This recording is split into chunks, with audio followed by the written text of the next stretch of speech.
Hey guys, this is Landon from the Monday Morning Monorail Podcast, and I want to tell you about my friend Nick, because with 25 resort locations, 4 theme parks, 2 water parks, you have to book your dining reservations 180 days in advance, not to mention the 60-day window for your fast passes. There is so much on your plate when you're going down to the Walt Disney World Resorts. Don't worry, because Nick, he has your back. Book a trip with Nick Salcedo at Capture the Magic Vacation and let him be your guide to your uniquely magical vacation at any Disney destination with no cost to you. Let Nick do the hard part of planning while you and your party get excited about your trip to the most magical place on earth. As a graduate of Disney's College of Disney Knowledge, Nick is an expert at all things Disney and will truly help put the magical touch on your vacation. And be sure to mention the Monday Morning Monorail Podcast when you book your trip for a very special surprise. Contact Nick today at nick.salcedo, that's SALCEDO, at ctmvagent.com, and let's start planning your next trip. Also, be sure to visit his website at capturethemagicvacation.com/agent/Nick-Salcedo. That's Nick Salcedo with Capture the Magic Vacations.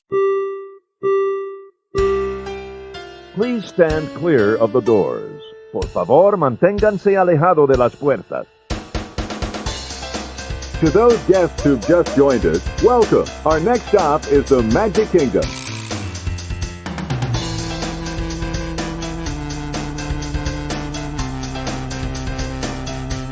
Ladies and gentlemen, we are approaching our station at the entrance to Main Street, USA, gateway to the 7 theme lands of the Magic Kingdom.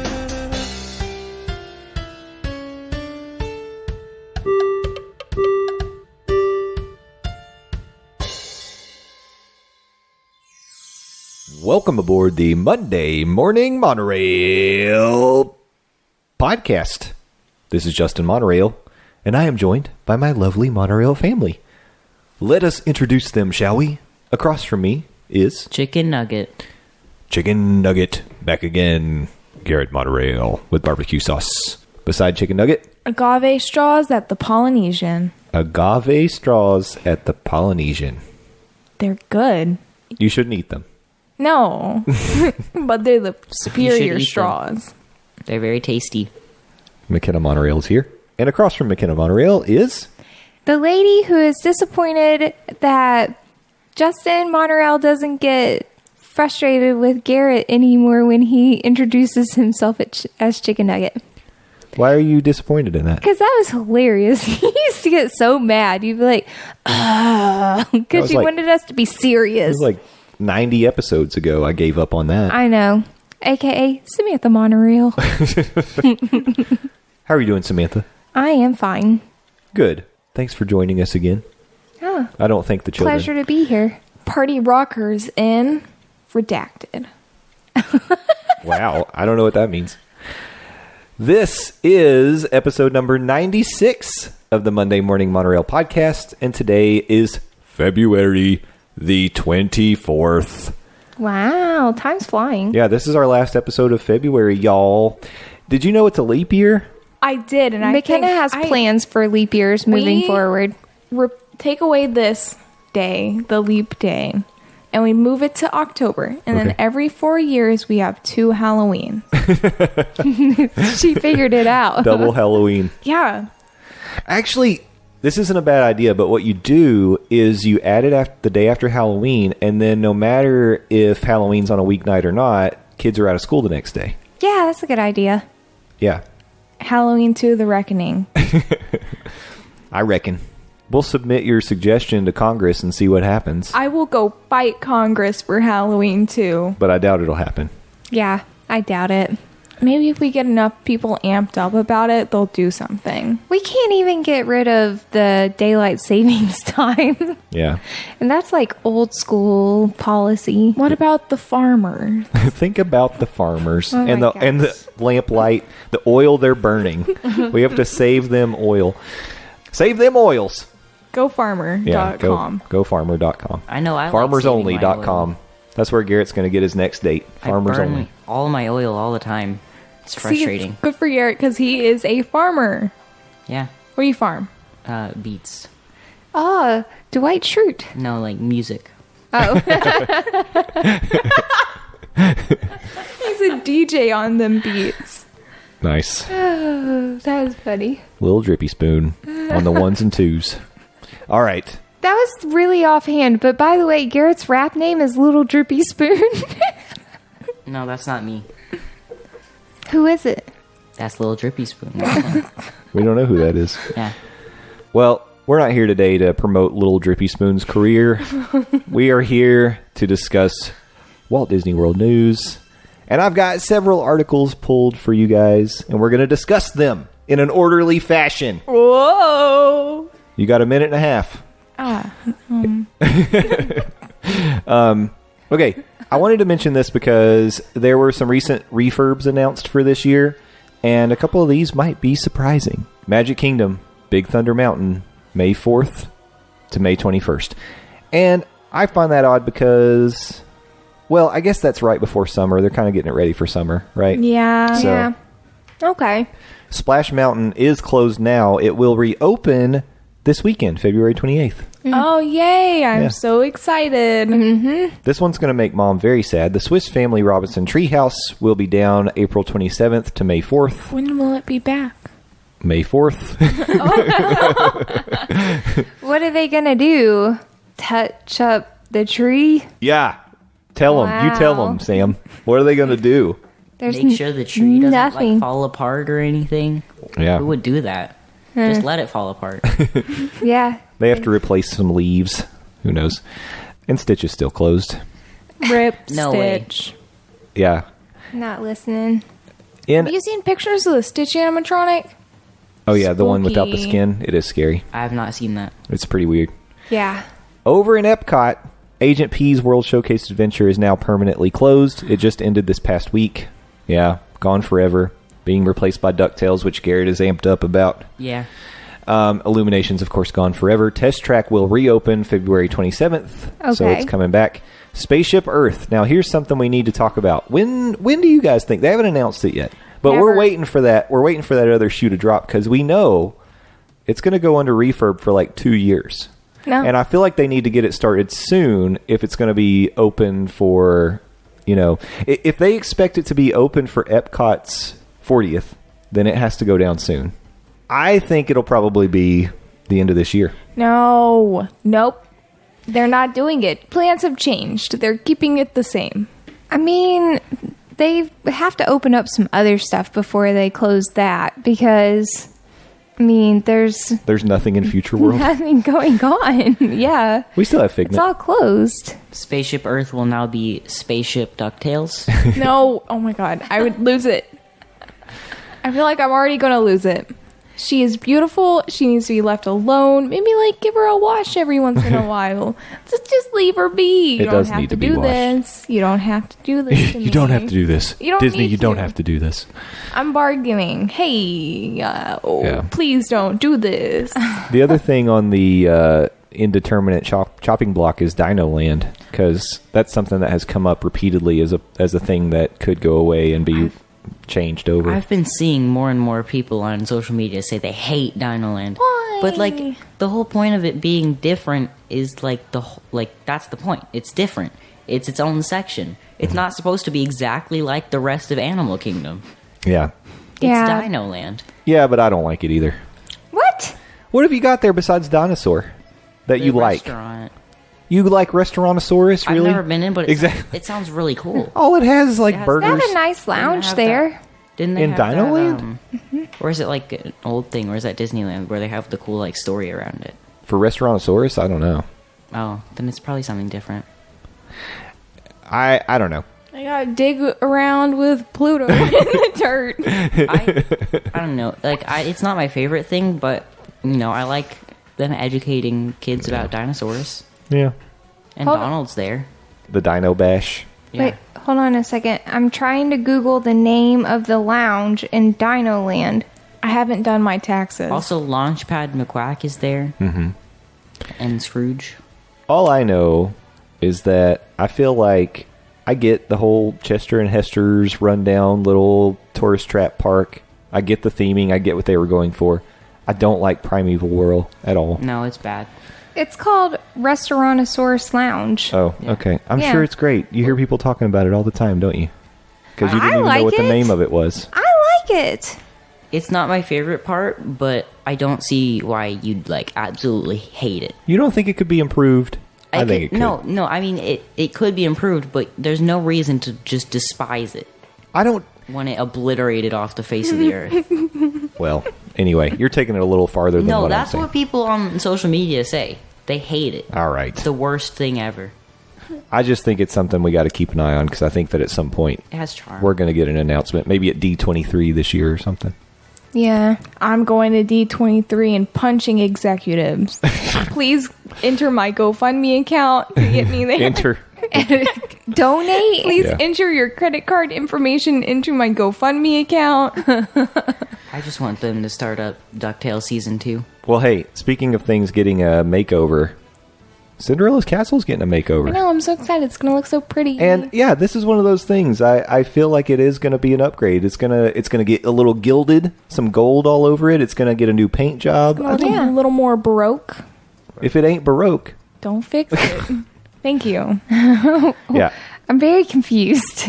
Well, and Cinderella's Castle is pretty as it is, but, I think where it really shines at night when it gets all lit up, and I don't know, some people are saying basically they're just turning it into an Instagram filter, maybe, but it's going to look awesome. Yeah, it's going to be pretty. It's going to be like, oh, wow, that looks like an Instagram filter in real life.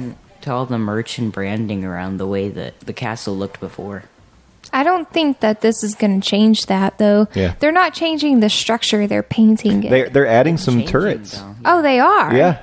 Oh. They're going to add a couple more turrets, apparently. I missed that. But that's okay. I think that it'll still be fine. I don't think it'll change the branding, really, but it'll just give them an opportunity to sell stuff with the new look castle on it, which they certainly will do. Oh, my gosh, yes. Yeah. I don't get why people say it's an Instagram filter, not even changing the photo, so it's not a filter.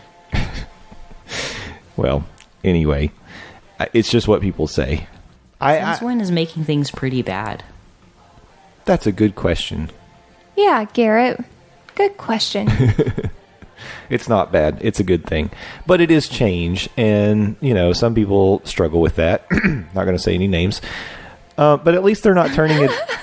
At least the Epcot ball is one thing. At least they're not turning it into a giant birthday cake, or rolling it with toilet paper like they did to announce that Stitch was in the park. Do you know how many people are going to be like, he just called me out? We have a lot of friends who don't like change. Who knows who I'm talking about? I know one guy who also coincidentally doesn't like Animal Kingdom. Oh, wow. That's crazy. I feel like I know a bald guy about that. Yeah. Same description. Yeah. I have no idea who you're talking about. I don't either.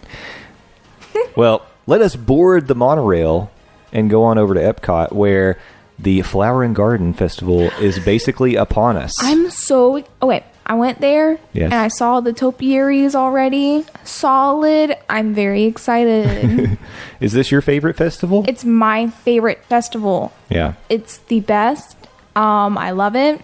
And you could say that it's not the best, but I just won't listen. You will disagree. I'll say no. Okay. It's pretty exciting. I'm excited to see the topiaries again. I'm excited for the merchandise and the pass holder merchandise. My favorite festival is the Festival of the Lion King. Okay. 2 new pass holder magnets this year. One is Donald Duck with Spike the Bee. And the other is Orange Bird. My fault. Oh, I like Orange Bird. Yeah. That's cool. I had my mind on Spike the Bee because there's going to be a Spike the Bee sipper that you can get your hands on. Which I would like to have. Yeah. That'll be very cool. There's always some pretty cool branded merchandise for Flower and Garden. Last year, you got the cool trucker hat. Yes. I hope they have... Sorry. The embroidered shirt. Yeah, your embroidered shirt. That's the best Epcot shirt. Your favorite Epcot shirt. Ever. They're not going to... I don't think they're going to have an embroidered shirt this year, which makes me very sad. Yeah, maybe not. But I'm certain that there will be some new cool merchandise, and we'll be loving it, but also hating it because we're spending too much money on... Go figure. Flower and Garden Festival gear. Yeah. But it's exciting. I'm excited for it, too. And, of course, the Garden Rocks concert series is coming back. I have circled some people I would like to see. Do you remember what some of those are? I know I want to see Flock of Seagulls. Okay. Because, come on. I think Sisters of Mercy is going to be there. Mm-hmm. I can't remember who else. I know I circled a bunch of people in a pamphlet I got specially for me.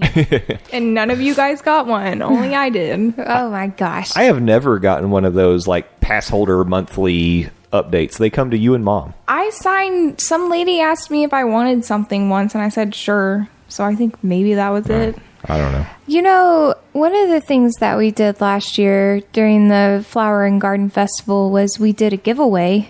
Mm-hmm. That's right. And we gave away a pin and a mug. A mug, yeah. I think we should do that again this year. Oh, interesting. That's possible. I don't know. I think how will people enter this contest? I'm not sure. We'll have to come up with the details. Yeah, we'll have to figure out something. But I think that was a good giveaway, and we can do that again. What if we do a giveaway except we choose someone at random and they have to give us something? That's a good idea, Garrett. Reverse giveaway. Yes, Yeah. and guess what? You've entered that contest just because you listen to the podcast. So you may be selected at random to give us something. This sounds like fun. Mandatory. Yeah. Be thinking about what you want to give us. Oh my gosh, our kids are ridiculous. I think that's a good idea. I think Garrett has a good idea. It's not a bad plan. One thing that's open permanently now is the Regal Eagle Smokehouse. Oh. You were at Epcot. Did you go by the Regal Eagle? I actually never went to the other side of. I went through UK and Canada, and that was it. Oh, so you didn't go check out the Regal Eagle. So No, none of so us I have was been like- there. It's been open for like 2 weeks now, and we haven't been there. So you can take away our professional podcasting cards if you want to. Dang. We're not professionals. We want to go so bad. I love barbecue, and I love Sam Eagle. I know. I do want to go. I want to go too. Are they going to make America the Muppets now? No, because Barely Yeah. decorated with Muppet stuff in there. that's the thing. It's Oh, like token branding. You've got Sam Eagle like on a sign and on a T-shirt, and he's on the menu, but like it's not like a Muppet themed restaurant. annoyed. I know.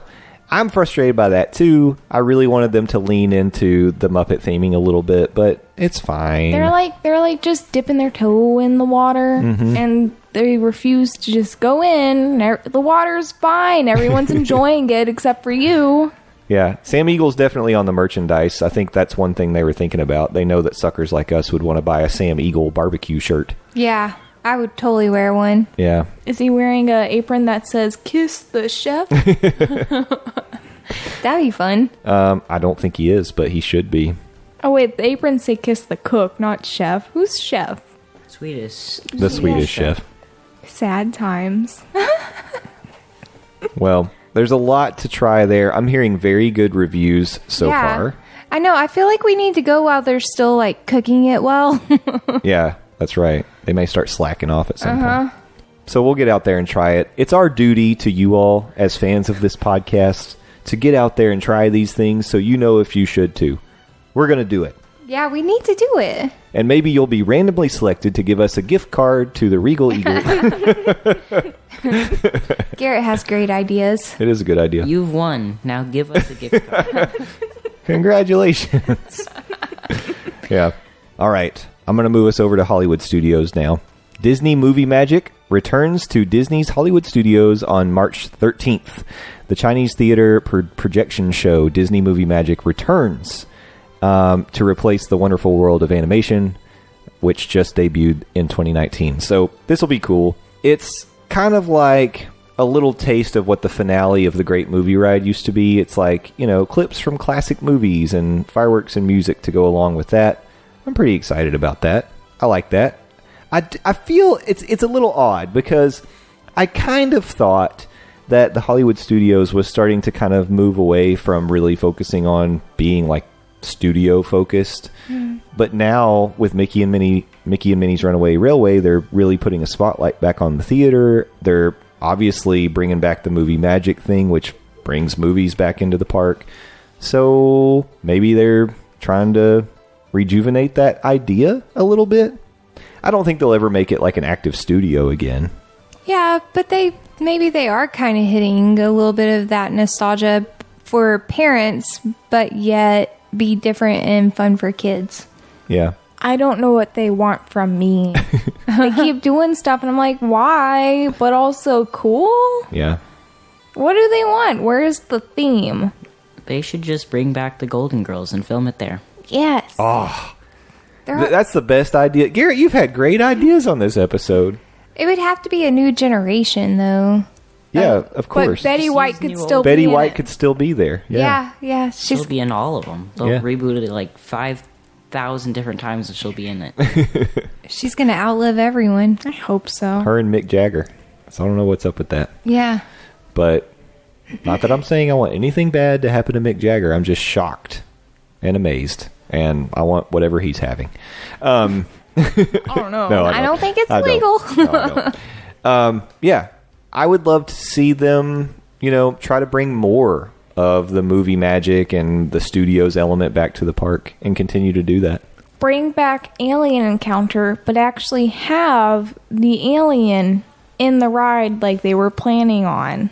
You're saying, so that was in Magic Kingdom, but you think they should put it in Hollywood Studios and actually make it like an alien thing? Because they could now because they own it. That's what they were doing Yeah. originally, but then they were like, oh no. Yeah, they certainly could do it because now they own Alien since they bought Fox.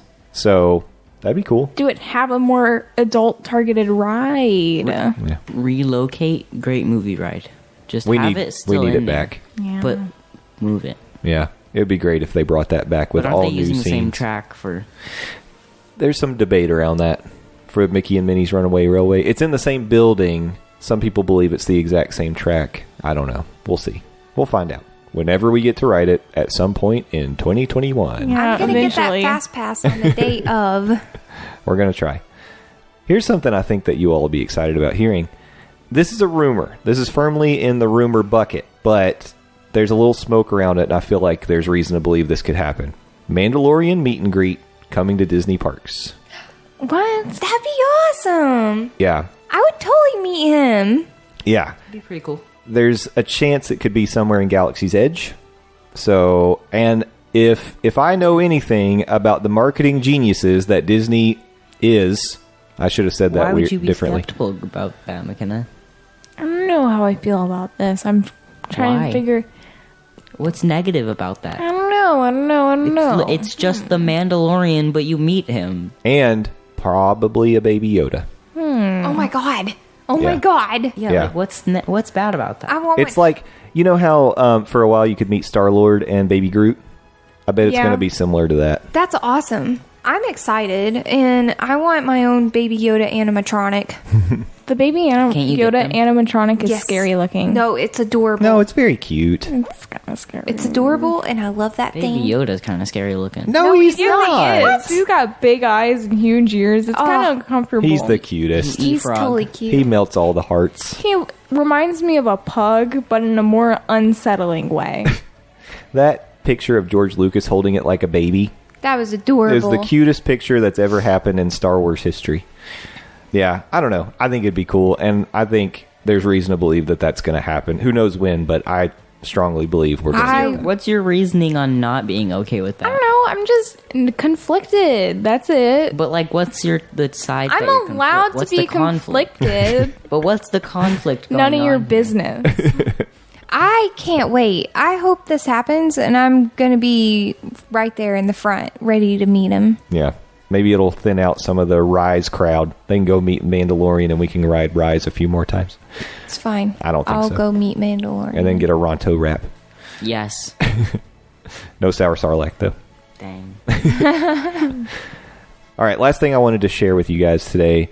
On March 8th, International Women's Day, Disney Parks is releasing special pins to celebrate International I'll Women's have Day. it. Yeah. Disney is teaming up with her universe to release a set of pins that are going to feature Star Wars characters. So there will be Queen Amidala with the word leader prominently featured. And, of course, there's going to be Princess Leia with Trailblazer on the pin. okay. Yeah.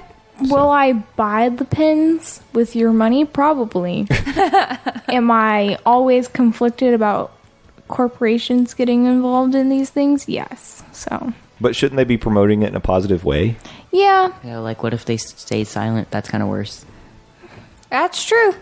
Yeah. I mean, I am going to go get them. I'm not saying I'm not. I'm like, oh, pins? I love those. So, just, things are thinking in my brain. Wow. It's a finally surprise. working. Yeah, usually Surprise. things aren't thinking in your brain. It's always thinking, but not always. Always thinking. Like Roz is always watching. You know who else is obsessed with pins? Me. And will always buy them?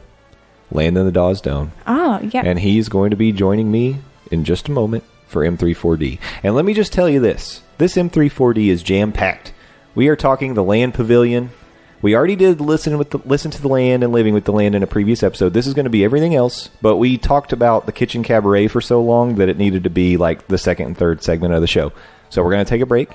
When we come back, M34D with Landon the Dawes Doan. Stay with us.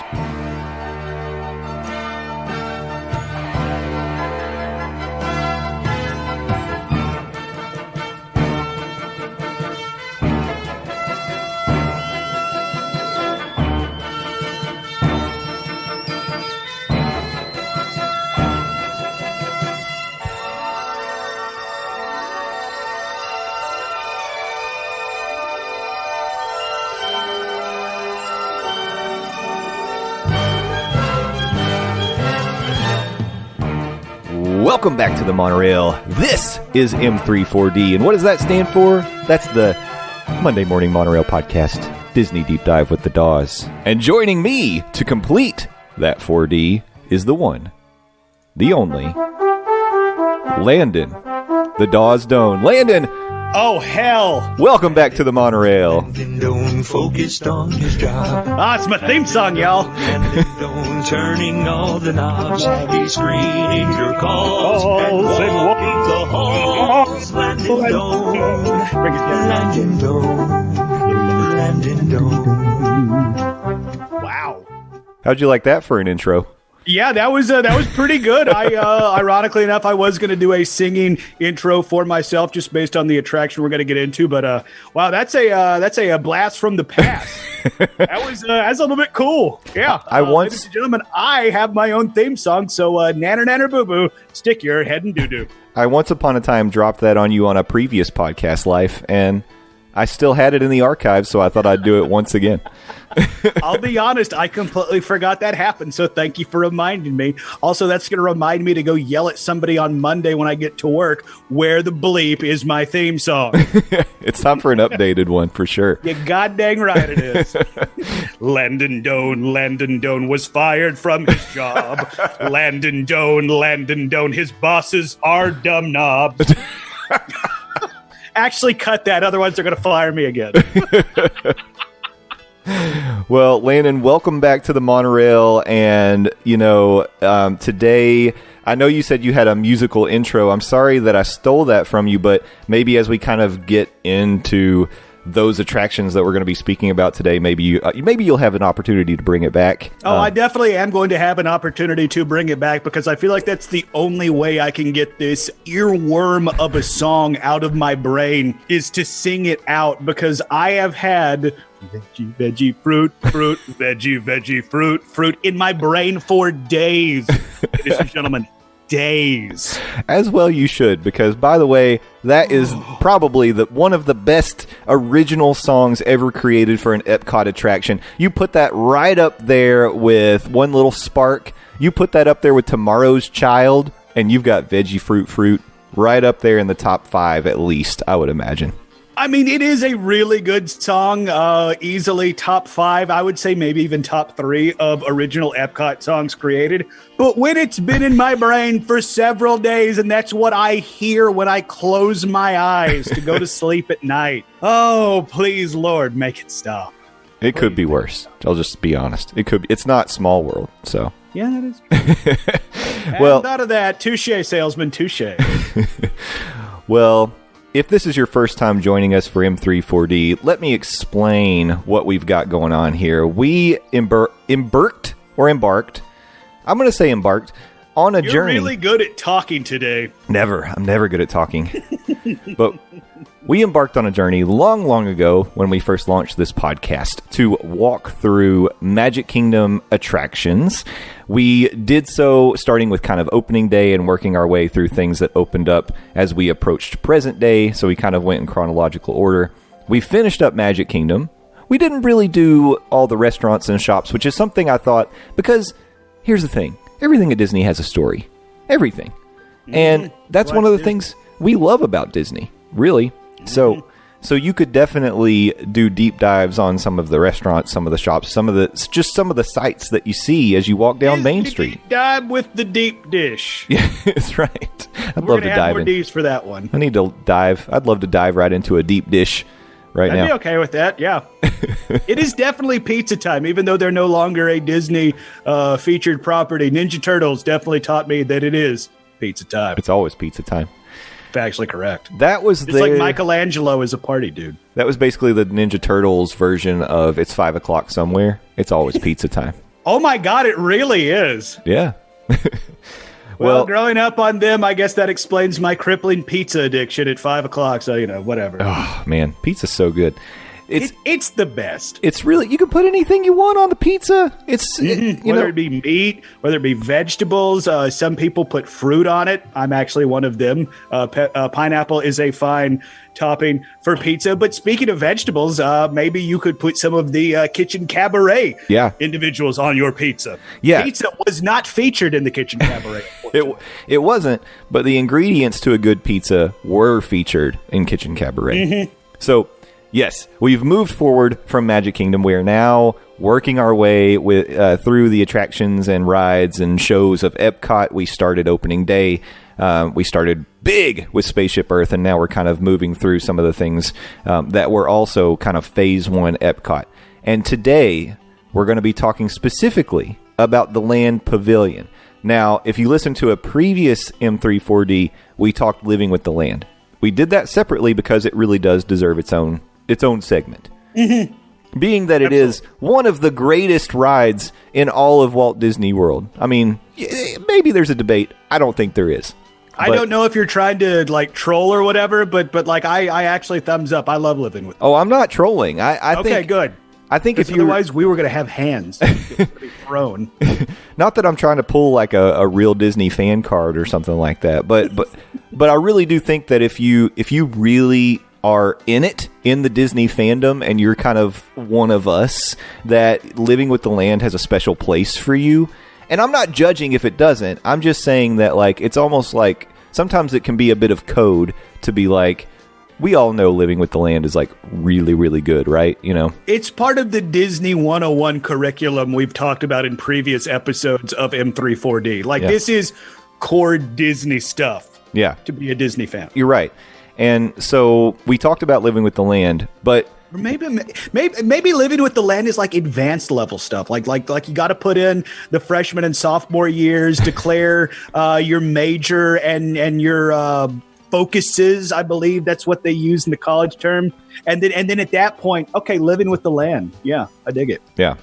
Yeah, it's regardless, just go ride Living with the Land. Let's do it.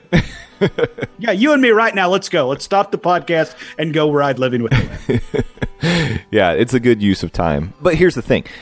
When you're not just right down the road from Disney and you can't just stop everything and go ride Living with the Land, this is a good place to be. Right here with me and Landon doing a deep dive on Disney attractions. Because unlike Living with the Land, we'll go wherever you're going. Yeah. I mean, Living with the Land, that thing is literally locked in Orlando. Can't go anywhere. Yeah, it's not moving. Us, me, Jay, you, we can go wherever we want to. At least our voices, for sure. Right in your ear hole. Exactly. Yeah. And in your heart. In your heart. In your heart hole. Well, actually, if you have a heart hole, you might want to go to a doctor. Maybe we can fill the hole in your heart. Ooh, there we go. We are better than insurance. Yeah. Actually, no, we are definitely not better than insurance. No, we can't provide those services. I'm not going to commit to that at all. I was just going to go with it. We will definitely commit. McKenna can do all of that. I was just going to yes and you and go right along with it. But you're right. We're no insurance company. No, but let's get to Speaking of insurance companies, here's our next sponsor. By the way, sponsors, we are open. It's true. let's give them something to sponsor, shall we? Which is some sweet, sweet M3 4D content. And let's start talking about the Land Pavilion. And just to kind of put it in context for this discussion, we are going to be talking about the Land Pavilion as it was on October 1st, 1982, opening day of Epcot. Now, we all know there have been a lot of changes to Epcot just in general, but there's been a lot that's happened in the Land Pavilion over the years. So to help kind of put some guardrails around this discussion, we're just going to talk about what was there day one. Living with the Land it was called Listen to the Land, but it was there day one. Which, of course, as we previously discovered, was the precursor to Laughing with the Land. That's right. Yeah.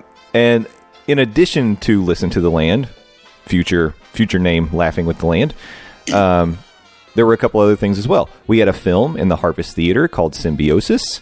We had a animatronic musical review called the Kitchen Kabaret, and we had the Land Pavilion at large, which included the Garden Grill, the Sunshine Seasons food court.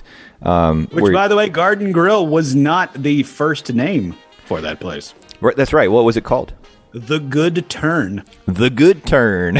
Because guess what? That restaurant is slowly turning, ladies and gentlemen. It is. And also, like, day one Epcot and the Land Pavilion, one thing that I really do miss, that dadgum water fountain. That thing was cool. Oh, yeah.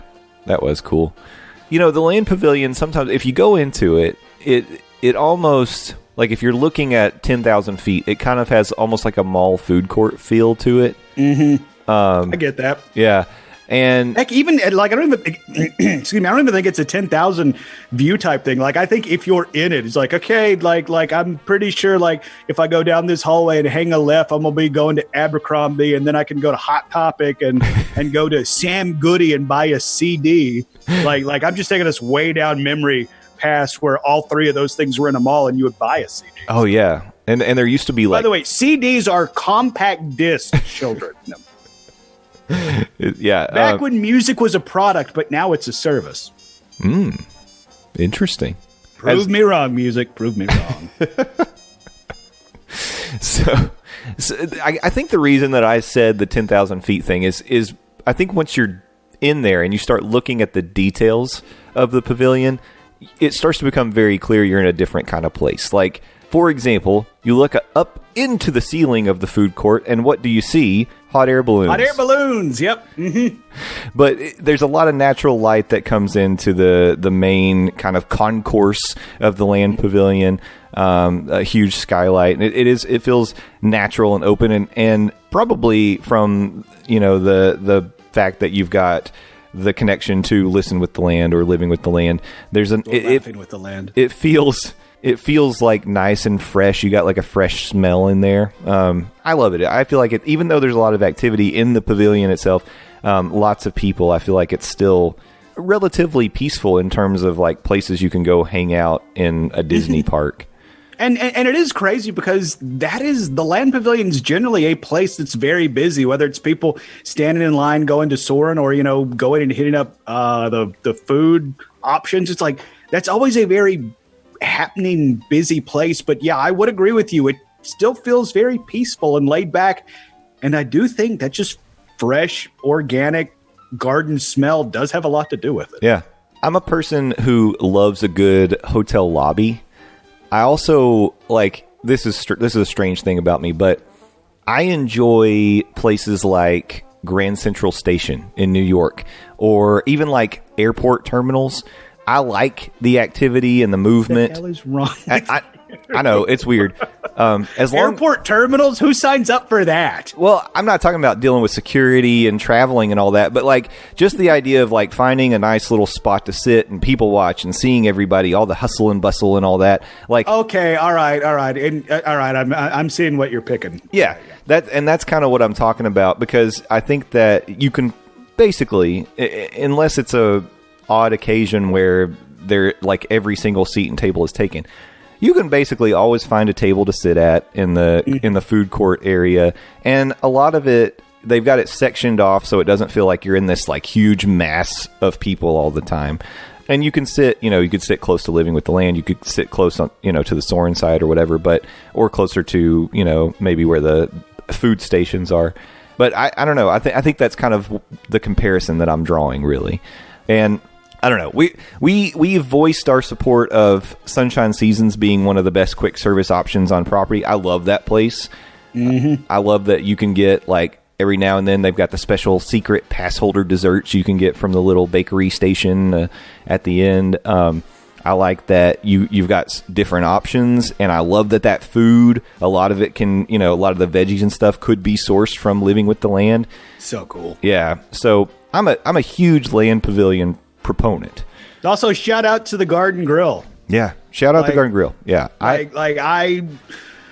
I'm giving it a shout out, even though I've never eaten there, but that is one thing that is on my reservation card when I go down to the Walt Disney World Resort property next time. And I am really looking forward to that meal event just because I've heard nothing but great things about it. I've heard nothing but great things about, the character interactions and stuff like that. And plus, as in previous episodes, y'all know I like Living with the Land. And guess what? I get to look at Living with the Land. Yeah. Or Laughing with the Land.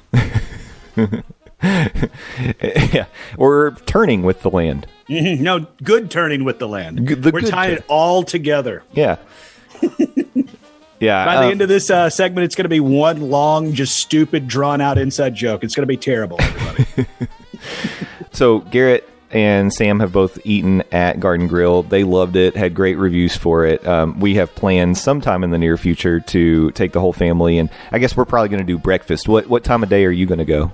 I am doing breakfast. Okay. I have a 10:05 reservation, so technically it is breakfast, but it is towards the end of the breakfast window. So it's like part of me is a little worried about just how fresh the food I'm going to get is, and also the character interaction, just because it is at the end of that window. But regardless, I'm gonna go have me a good Disney breakfast with Mickey waffles. Yeah, I think you're gonna be fine.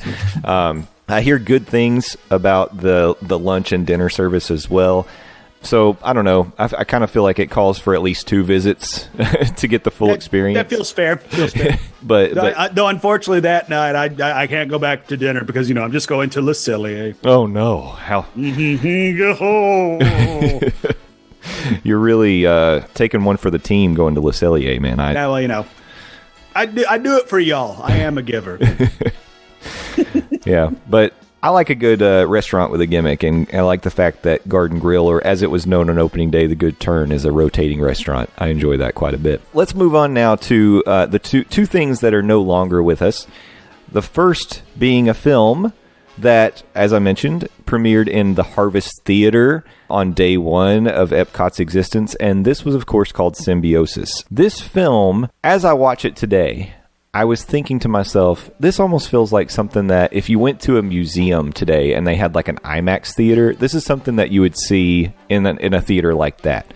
Mm-hmm. It was filmed on 70 millimeter film, and it's beautiful. Like it's very, it really is. It's very Blue Planet, like National Geographic. Like a lot of, especially the first like 5 minutes or so, are just these amazing landscapes, basically showing breathtaking. Yeah, it is. It's breathtaking.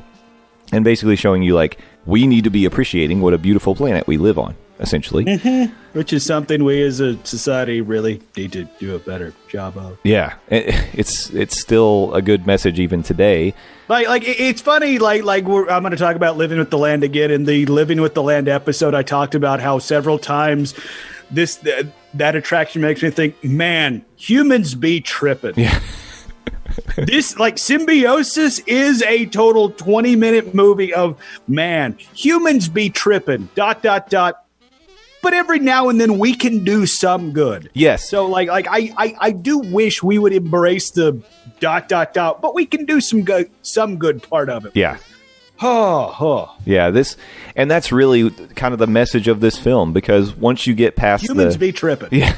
Once you get past the beautiful landscapes, it starts to show you some of the damage that humans have done over time trying to solve problems of like water access or too much water or not enough food or whatever the problem may be. Humans, I always say our version of evolution is creating technology to kind of solve the problems that we have.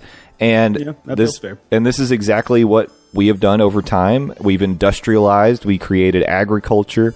All these things that for us create a good because it creates water and food and access to things that we need. But we don't always think about, the effects that has on the environment. So the film also talks about like the Dust Bowl, how basically we used up the topsoil and created land that wasn't farmable.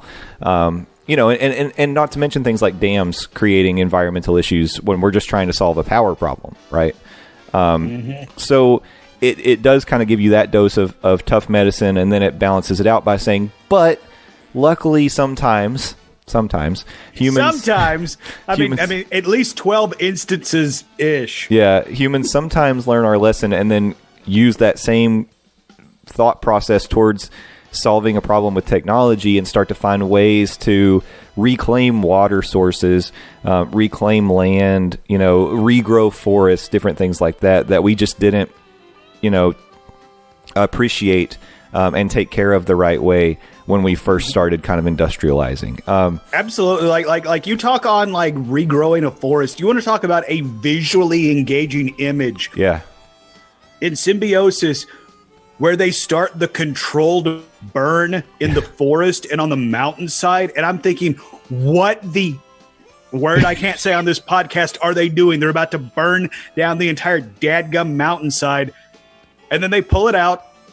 And then they show people walking up and individually dropping, like, I guess, saplings of these fir trees that are growing into these massive monsters. And it's like, that right there is like, okay, yes, humanity, we are massive destroyers, but at the same time, we can also do some good. That right there was such a great scene. Like, just talking about it, like, makes the hair on my arm stand up. And it's like, talking about like we as humans, we use technology to figure out our problems. Like the scene in Holland where they talk about how if it wasn't for their windmill system that was set up like hundreds and hundreds and hundreds of years ago, over half that nation would be underwater. Yeah, it's wild. Like that right there, like the ingenuity of humanity to survive is great.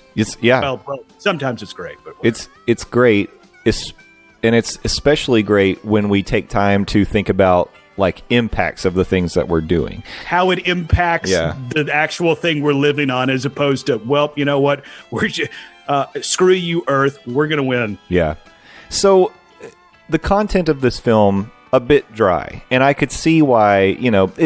It didn't last forever. It was one of those things where at some point Disney made the decision, hey, we've got to liven this up a little bit. So it closed in 1995. It lasted 13 years. So I was going to say, it had a pretty good run for a quote unquote dry presentation. It did. It was replaced by Circle of Life, an environmental fable, which was another film that called humans out. Like seriously, Circle of Life and Symbiosis had a lot of very similar threads throughout it, though Circle of Life just had Lion King characters on it, which, fun fact, both Nathan Lane and Ernie Sabelli, the original voices of Timon and Pumbaa, did return to voice Timon and Pumbaa in Circle of Life. Wow. Matthew Broderick did not. Okay. Interesting. So Ferris Bueller was having a day out when they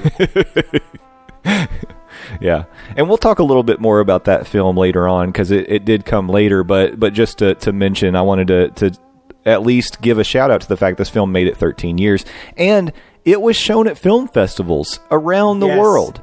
I am so glad you found that point. Yes, even after it closed at special 70 millimeter film festivals throughout the world, this was something that would still pop up just because even though it's no longer associated with a Walt Disney World attraction, people can still appreciate the care and the thought and the work that went into putting this together, because this was 3 researchers with a crew of less than 8 people.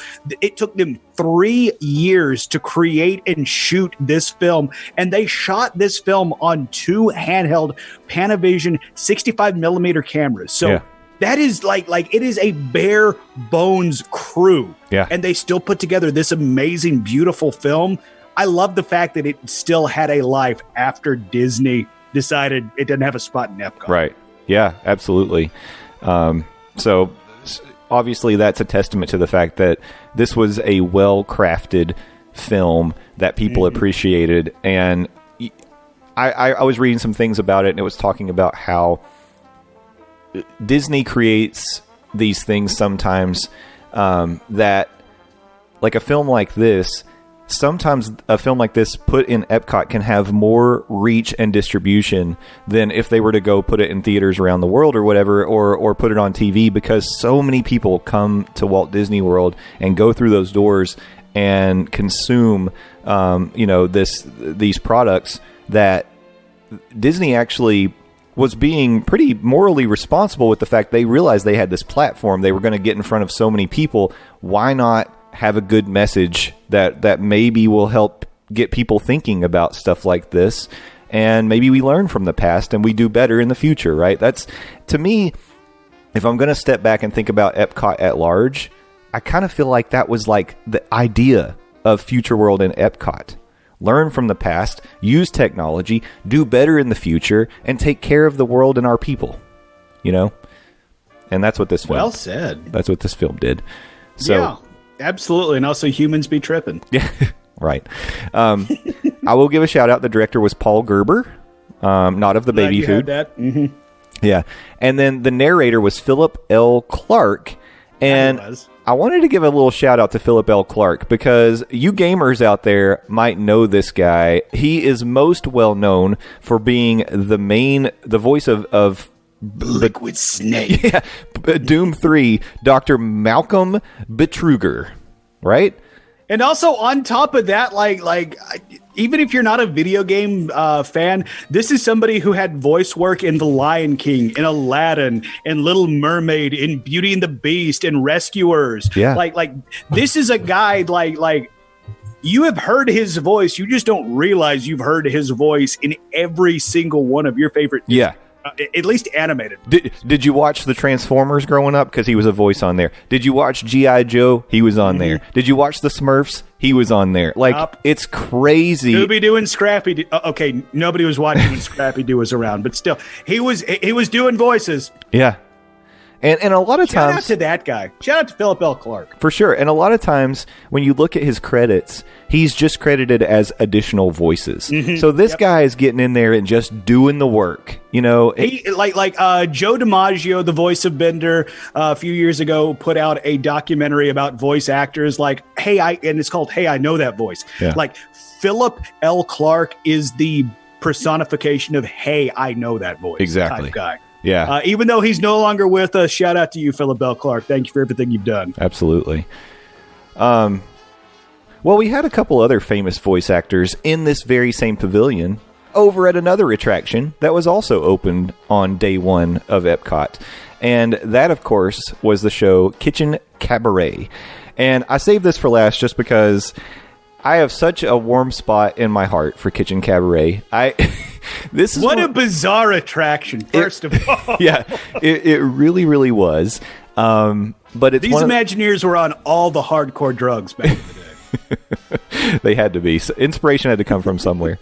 But man, maybe they really did buy HR Puff and stuff. You keep saying it. You're going to speak it into existence, my friend. Or maybe it actually already happened, and I'm just now figuring it out. Think about it. It could have. Just not really hard, but think about it.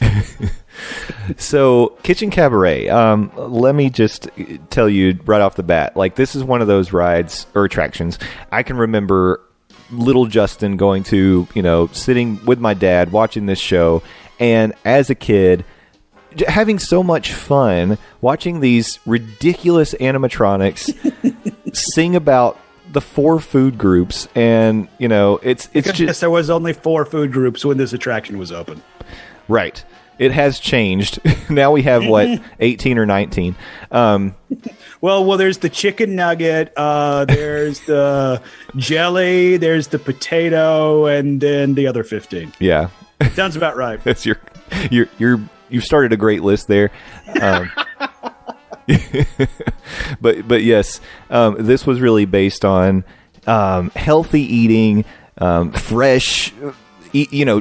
I was about to say eat fresh, but that is a Subway commercial, and we are not sponsored by Subway. No, Subway, we're totally open to sponsorship. Yeah, so we weren't sponsored. We're not sponsored by Subway, but But this particular attraction, as with the rest of the Land Pavilion, was sponsored by Kraft starting day one.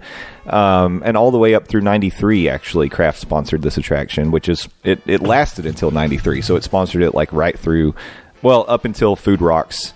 When it switched over to Food Rocks, I guess. I actually do think on January 1st, 95, when it switched over to Food Rocks, that was when their sponsorship ended. Okay, yeah. So let me just tell you about this show.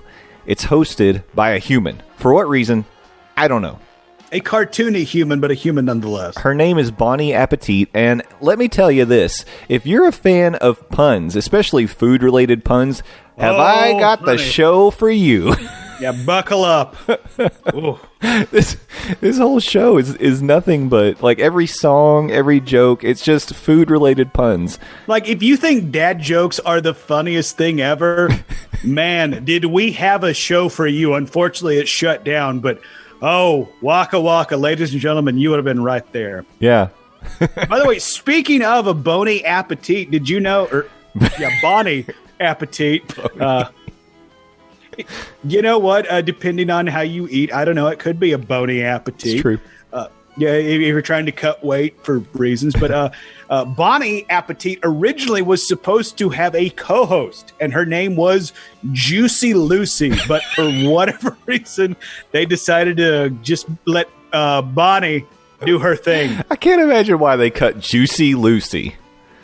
Wow. Yeah. I didn't know that, but that is amazing. And now, like I said, I'm willing to bet all of these Imagineers were on all of the drugs back then. At least somebody raised their hand and said, maybe we should... that could be problematic. Maybe we don't go with Juicy Lucy. Yeah. I mean, what could possibly go wrong? We've seen other instances where no one raised their hand when they should have. Yep. So that is true. That is very true. So I'm glad someone spoke up on this. Also, real quick, like speaking on the Imagineers that really pulled this attraction together and put it together, do you have those names? Because I actually do and would like to give them some, do it. Go for it. The caps. All right. First off is Jeff Burke, a figure finisher who previously worked on Country Jamboree and America Sings. And this is a fun aspect. You can also find him, or I guess you could find him in Epcot. He is the brother who survives from the Civil War part during the American Adventure show. Yeah. Scott Hennessy, he wrote the script and lyrics for the show, and also Body Wars. We'll get to that in a future episode. Also, Buddy Baker wrote the score and decided what type of musical styles would be featured during the show. And then finally, Steve Kirk, who is an illustrator and sculpture artist. Some of his previous work was on The Abominable Snowman from the Matterhorn. He was also very integral for the original design of Figment and the Dreamcatcher from the Journey into Imagination. So these these are some Disney Imagineers who know what's up. Awesome. So I do love the fact that it's particularly Jeff Burke. Jeff Burke was the figure finisher from Country Bear Jamboree and America Sings. According to legend, he wanted to step up. He wanted to do more. And this was a project that he really grabbed the bull by the horns, so to speak, and really kind of, this was his first foray, into being a full-blown, Imagineer. It's I think that's cool. That is awesome. Yeah. I love it. Especially some of the history that these guys have. Yeah. Can't wait to talk about the Body Wars. I know. Scott Hennessy. What's up? That'll be an interesting conversation. To say the very least. If you didn't have a chance yourself to see the Kitchen Kabaret in person, there are videos. You can find them on YouTube, and I think it's worth a watch. A lot of these are filmed on those old camcorders, that you'd see, go watch Goldberg's now, whatever Adam's carrying around. That's what they were filming this on. And, man, you get a good sense of what this show was like. It was broken up into 5 acts and a finale. The first act was Chase Those Mealtime Blues Away. Bonnie Appetit was actually singing. And she sounded really sad. It's oh, God. I just realized I have to make an entire meal for an audience full of you people. I just don't have the I just don't have the energy. I'm sorry. Yeah. Also, by the way, she's pulling a full-on Donald Duck. At no point does she actually wear pants throughout this entire attraction. She has several costume changes for sure, and I think you're right. And not one of them involves pants. Not a single pant. Nope. Which, again, as we know, is called Donald Ducking it. The backup band that accompanies Bonnie Appetit is called the Kitchen Crackpots, and that's a fun song. Act 2, the refrigerator opens up, and we get to see Dairy Goods and his Stars of the Milky Way as they sing Stars of the Milky Way. I actually really liked Dairy Goods. It's good. Dairy Goods. Yeah, like the way he comes out, he's like this. Third is crooner, He's a baby. I'm gonna wabba dabba doo. And man, it's like old school, like I want to say Rat Pack, but like that still big band Phil, and he has his three ladies behind him. Cheese, yogurt, and ice cream. Yeah. It's like, so cool. Yeah, cool. and also he was the one carryover into Food Rules. Or Food Rocks. Or Food Rocks, There whatever. you go. Yeah. He was the one carryover. Not only does Food rock, it Food rules. I admire Dairy Goods' mic technique because, man, he can really bend that mic stand. Man, can he? Yeah. As soon as you put a microphone and a stand in his hand, it turns into putty. It's pretty impressive. But yeah, he's pretty cool. I like the fact he's all dressed up, like you said, like an old crooner, almost like in a white tuxedo, but it's just a milk carton. And yeah, he's got his ladies behind him. I'm singing over here on milk. Miss Cheese is supposed to be singing a bit like Mae West. Miss Yogurt is supposed to be... Yogurt's where it's at. Yeah, she's supposed to be like a European, almost like a cabaret type show like this. And Miss Ice Cream is supposed to be more like Eartha Kitt. And yeah, it's... So Catwoman. Yeah. But yeah, I'll get you, Batman. It's pretty fun. I don't think you're in the right attraction, ma'am. Act 3, we got the Boogie Woogie Bakery Boy sung by the Cereal Sisters. I just want to give them some credit for these names. So, Mairzy Oates, Rennie Rice, and Connie Corn. Yeah. Oh, that hurts. And the song is supposed to sound like Boogie Woogie Bugle Boy, like the Andrews Sisters. Company Blue. And there's a loaf of bread that's actually playing the trumpet, which... Yes, I'm so glad you brought that up because they talk about how he toots. That's actually what the song that plays when I get up in the morning. So that could be your theme song. Well, we're going to replace your theme song with this. He's just cute. As a reminder, I am going to be down in the Florida area in the next month. So like, you choose that whichever way you want to. He toots. We sound a bit like a comedy duo right now, similar to the next act, which is Meat Ditties by Ham and Eggs.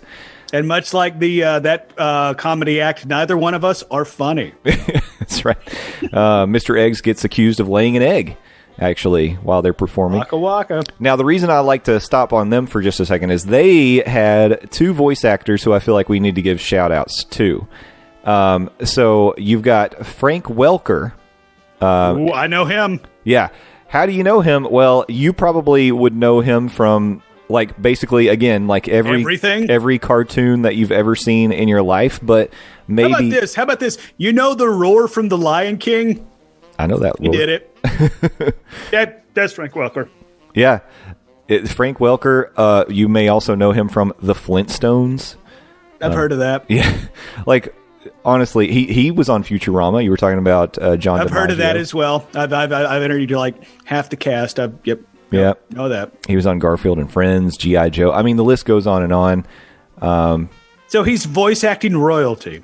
Yes, he really is. And then his partner was Henry Corden, who again has a list as long as you can imagine. He was on the Jetsons. He was on Johnny Quest. He was also on the Flintstones. He was the voice of Fred Flintstone himself.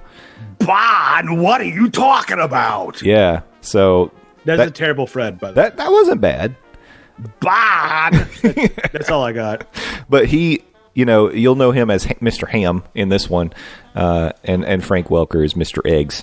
So... it's impressive. Like, and also like the 28 animatronics, like, even though some of them are like, And we still have, the main event to come, but I love those animatronics. Yeah. Like they're so over the top and off the wall, but I love every one of them. They're great. It's just so fun. Yeah. And Mr. Eggs made an appearance in another place. Yes, he did. Which we'll be talking about at some point, called the Astuter Computer Review. You had a guest appearance by Mr. Eggs highlighting how computers control audio animatronics. So, which, by the way, the computer skadooter badooter I thought was made up, but apparently it's a thing. It is a thing. Not anymore. Was a thing. Was a thing. The cooter spagooger bagooger over in Communicore. Which Communicore. I'm pretty excited to get to talk about Communicore when we get there. Like I'm sorry, everything that involved in that sentence, it sounds like you're just drunk saying that. This is a judicial system. Well, all of this that we've talked about so far is building, of course, to Act 5, which is the headline act, Veggie Fruit by Colander Combo and the Fiesta Fruit.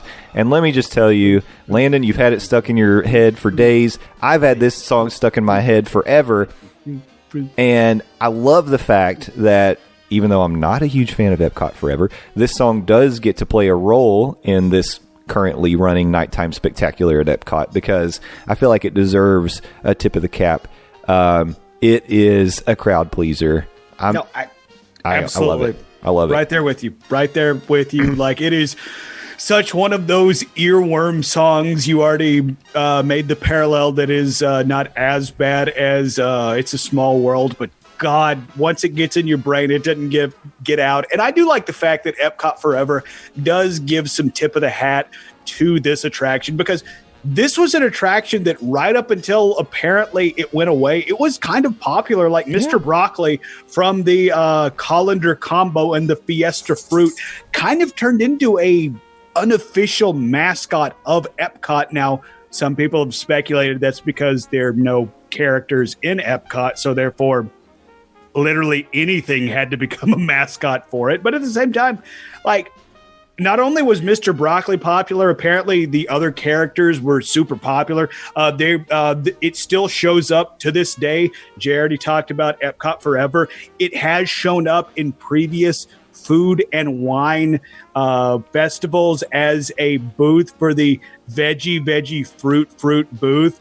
So, I mean, like, this is an attraction that's kind of like, yes, a little wackadoodle dumb, but it is infotainment. It has great animatronics, and it's just fun as crap. So yeah. I dig it. It was great. Dig it. At the very least, if you're not going to watch the whole video of the Kitchen Cabaret, go and skip ahead to veggie. Screw that. Just watch the entire. Yeah, just watch the whole thing. It's what? 12, it's 12 14 minutes. It's maybe? Yeah.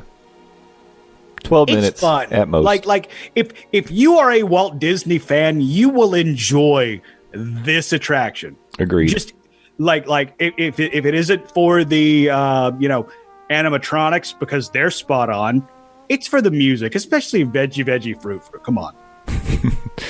Yeah, and the show closes out with the cabaret finale by Bonnie Appetit and the entire cast, and they kind of sing little medleys of each one of their songs. And then the curtains would close, and there'd be a big Kraft logo covering the stage. Just to remind you, we're the sponsors. We also sell things you can eat.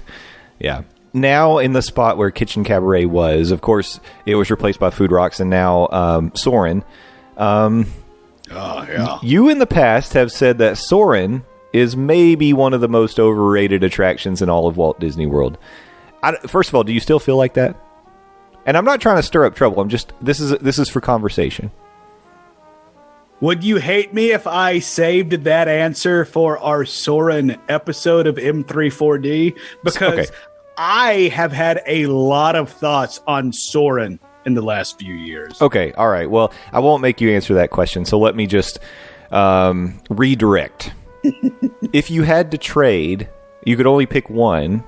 Would you rather have Kitchen Kabaret in the Land Pavilion and maybe Soarin' somewhere else? Or do you think Soarin', it serves its purpose and it belongs there? Soarin' definitely deserves its purpose and belongs there. Okay. I go back and forth on it because here's my reason why. And again, we'll revisit this when we talk Soarin'. Dude, do we want to get into my Soren story? Because we can. No. Let's hold it. Let's hold off. Okay. All right. But I just think that briefly, you have to be in, let's say, ideal position for Soren to really be effective. That is true. Yep. And if you happen to get crappy seats, let's say the bottom row all the way to the right or left, you might as well not even ride it because it's pretty worthless. I don't think there was a bad seat in the house at Kitchen Kabaret. That's all I'm saying. That's all. That's my point. I mean, you're not wrong in that aspect. So can't argue with that. Anyway, more Soren debate to come. Probably tick some people off by bringing it up now, but hey, bring it on, Disney nerds. We're all friends here. Nope, screw that. I will fight you outside the Magic Kingdom. We will fight for pins. By the way, speaking of pins, I am totally on board. I got some pins right here. Yep, that's a pin grab bag that I have unfortunately started collecting. Is that unopened? Yes. Well, do you want to open it now, or are you saving it for something? Well, if you want me to open it now, we can. Let's do it. Let's unbox All right. it. Unbag it. What's he got? Yeah, we unbagging on this audio-only format. Jay, talk about all the things that I'm doing. He's tearing the bag open. Fireworks and the dragons in the background. He tore the bag open vigorously. Thank you. All right. Apparently, this is the good versus evil pack. It comes with 5 pins. Okay. Yeah, has Simba and Scar facing off against each other because, as previously mentioned, good versus bad. I got 5 pins. First of all.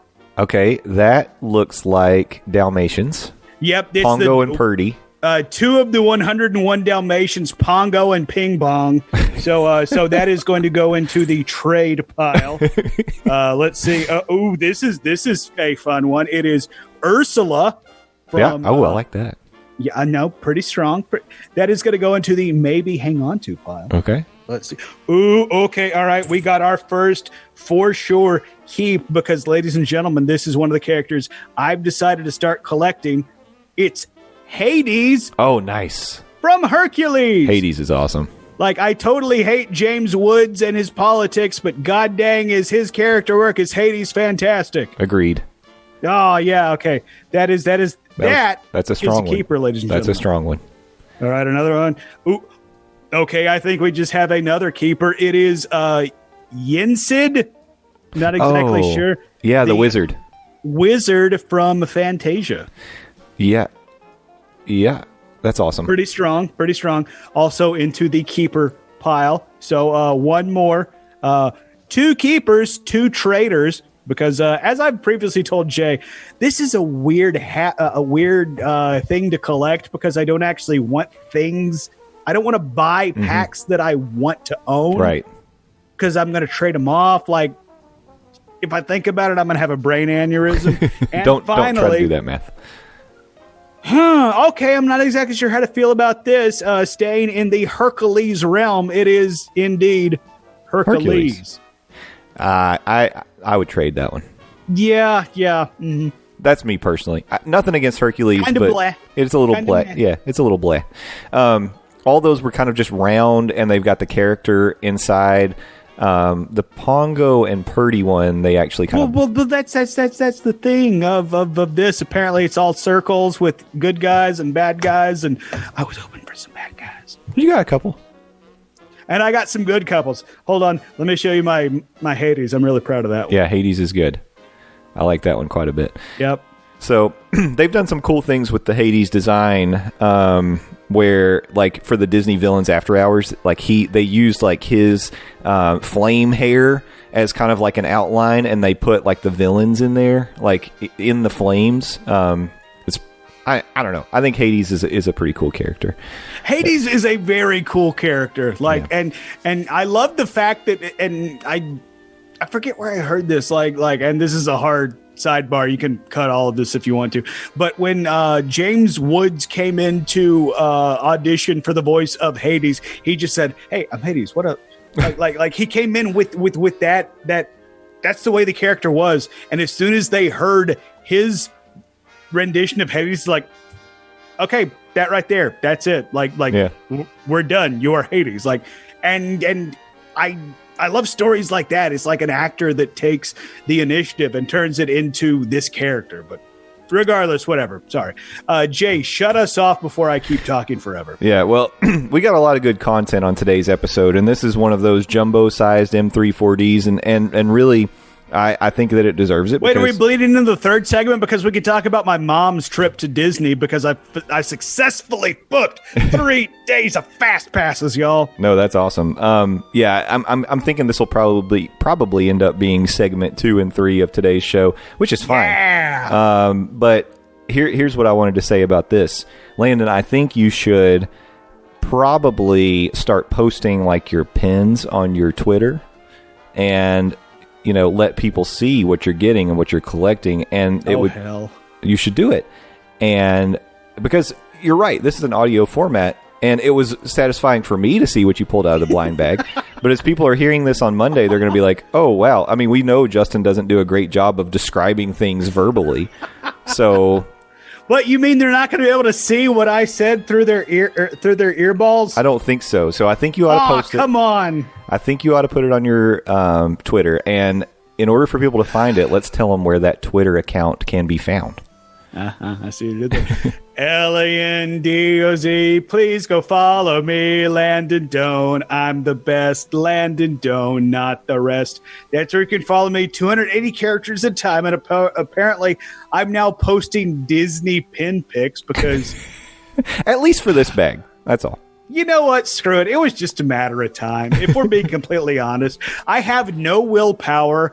I love collecting things. I have the smallest shred of a thought of disposable income, so that tricks my brain into thinking I can do whatever I want. So, you know, I'll be broke in 2 years, but thankfully I'll be able to build a house in Disney pins. But in lieu of that, I invite you to head over to my website, buttmunchchips.com, buttmunchchips. I would do a Hades, but I don't think I could do it justice. So sit on your butt. Sit on your butt and munch. Hey, sit on your butt and munch. Here. Jay, I'm looking at you. You're looking at me. We're looking through the camera, and I'm going to invite you to sit on your butt and munch. That is where you can find the exclusively posted Game of Thrones talk, a.k.a. Got Talk, for I guess an experiment of somebody clearly losing his enthusiasm of Game of Thrones as he goes episode by episode. But in lieu of that, I invite you to go to the iTunes store and search for the R&D Project, because that is where myself and Will Rabb, he is the R and I am the D, of the R&D Project, we're collaborating. We just had a 2-hour episode drop where we talk about the fact that even though we are in a sports-obsessed society, the only sports we seem to be obsessed with is the NFL. And also, I don't know if you heard about this, but apparently the Houston Astros are some cheater pants. So we talk about that as well. Great. And I'm also on the Phil Show on News Talk 98.7 WOKI radio station here in Knoxville, Tennessee, as my dadgum theme song plays in the background, because ladies and gentlemen, my name is Landon Doan. You have been great. We've been a Monday Morning Monorail Podcast. I'm going to give Jay a chance to sign out. We're just done. Ladies and gentlemen, we'll see you next Monday. Thank you so much. Remember, 5 stars or GTFO. Boy. Landon Doan, his middle name is Roy. It's not Roy. Fame puts the X-Men to shame. Yeah! Landon Doan.